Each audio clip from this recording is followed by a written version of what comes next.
McLaren values are decreasing rapidly after their market top, and they're doing so at a higher rate than the competition. This is good news for buyers as the cars increasingly offer exceptional value for money. But how bad is the current situation? And do you dare to take the plunge? Or perhaps you already own a McLaren and are wondering if you should sell. Spoiler alert, it could depend on the model you own. In this video I'll show you the current depreciation rates, how they differ from competitors, and what this means for your buying or selling decision. But before we continue, I would like to share with you that I partnered up with Sotheby's Motorsport, a new online auction platform for sport, exotic and luxury vehicles priced between $100,000 and approximately $1 million. Yes, I know, another online auction platform. But hear me out. Sotheby's Motorsport is a joint venture of RM Sotheby's, the famous auction house, and Motorsport Network. With decades of experience, they created a platform that stands out from the rest. They bundled the best aspects of in-person and online auctions. They offer a white glove service that involves, for example, third-party inspections on listed cars, financially vetting of the bidders, and help in arranging the finances. I'm excited for this partnership, and in the upcoming weeks I will tell you more about their services, the cars that are auctioned, and the people behind the platform. In the meantime, you can already check out their auctions at sotheby'smotorsport.com. The first car they sold was an $800,000 Ferrari SF90. But let's get back to the McLaren, shall we? Personally, I'm a big fan of the brand. I looked countless of times at 12Cs, 650Ss and 570Ss. Heck, even the Artura is priced reasonably here in Europe thanks to the hybrid system. But every time I look at them, doubts rises. Will values take another dive? And what about the reliability? Buyers or sellers with an infinite amount of funds most likely won't care about these questions. And if you belong to that group, this video might not be for you. Likewise, it's also not for flippers or investors, as we'll mainly focus on the current depreciation rates. Starting off with the 12C and the 650S, we can see that values topped in 2022 and have been decreasing ever since. This approximates the market trend.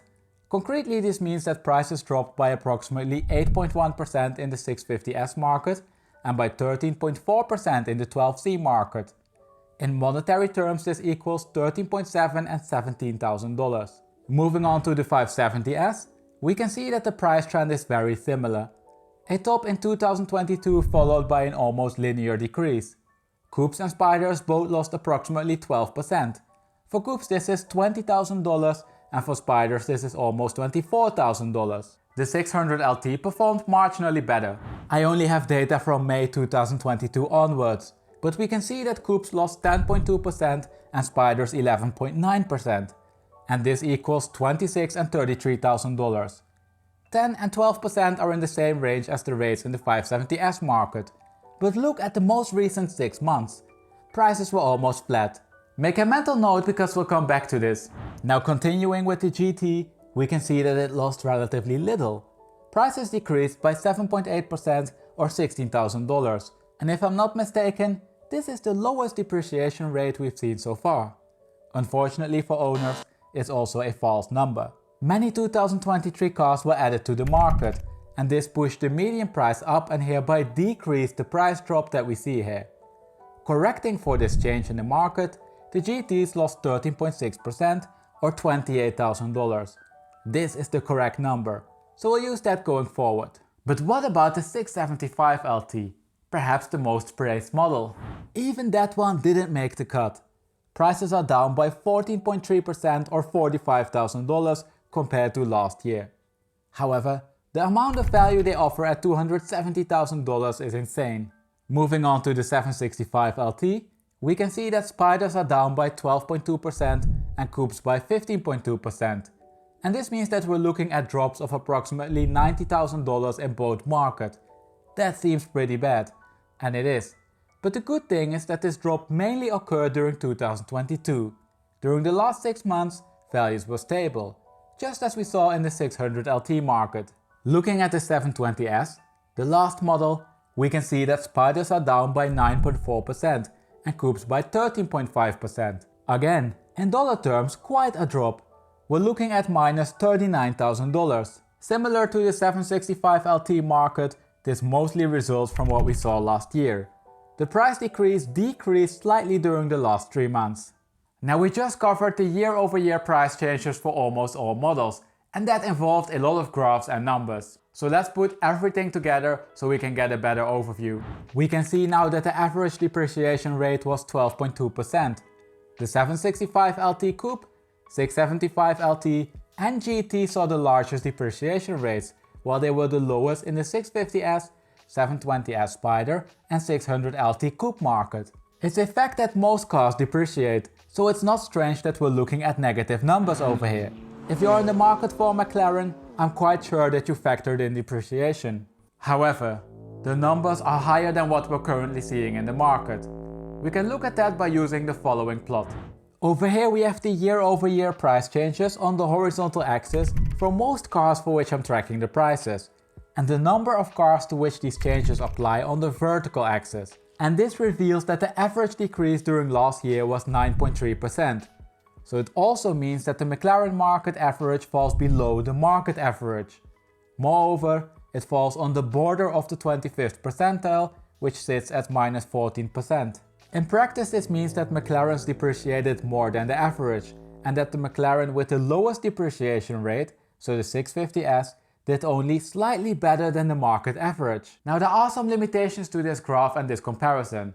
I covered them in a previous video and I recommend that you check out that video to get a complete picture. Nevertheless, notwithstanding the limitations, I was quite surprised by the result. In 2022 we saw that the surge in car prices finally ended. The market topped and even started to come down at above normal rates.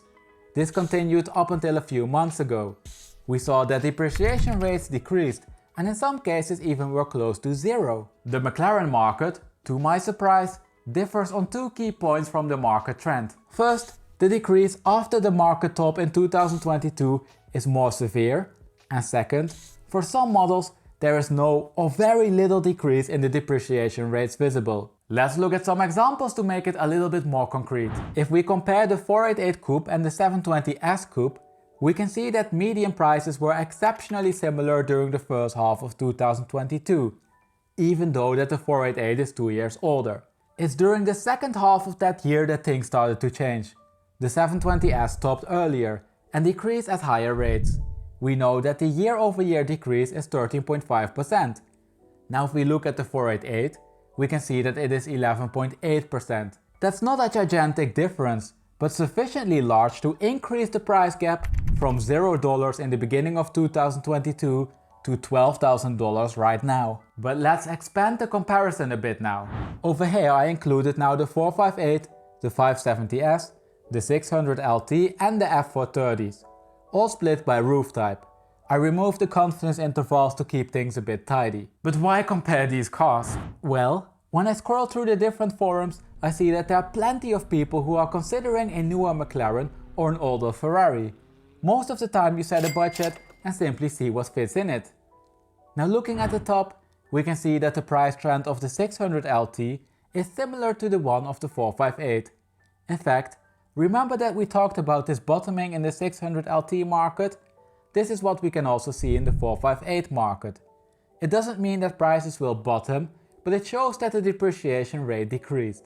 In fact, this bottoming pattern in the 600 LT market is probably the strongest one currently in the McLaren market. This does then also compensate for the higher rates mid-2022.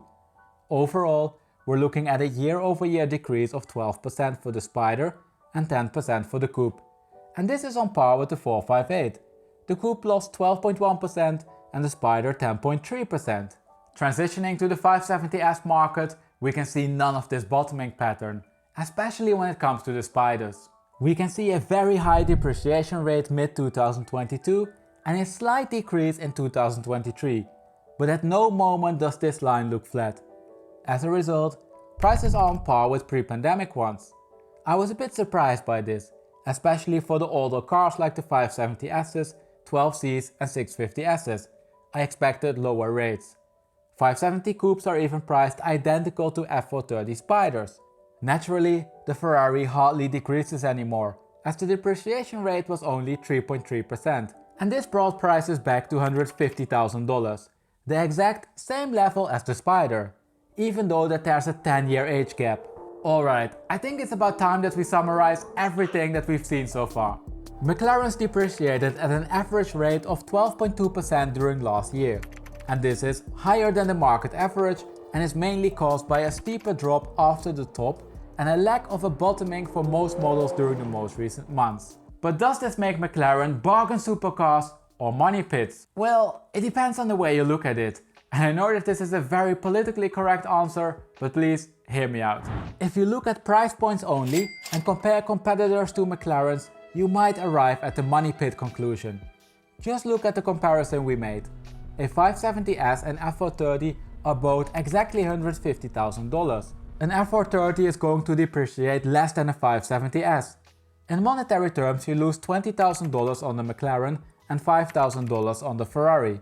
So even if you factor in some additional running costs due to the age of the F430, it would seem to be the more sensible choice.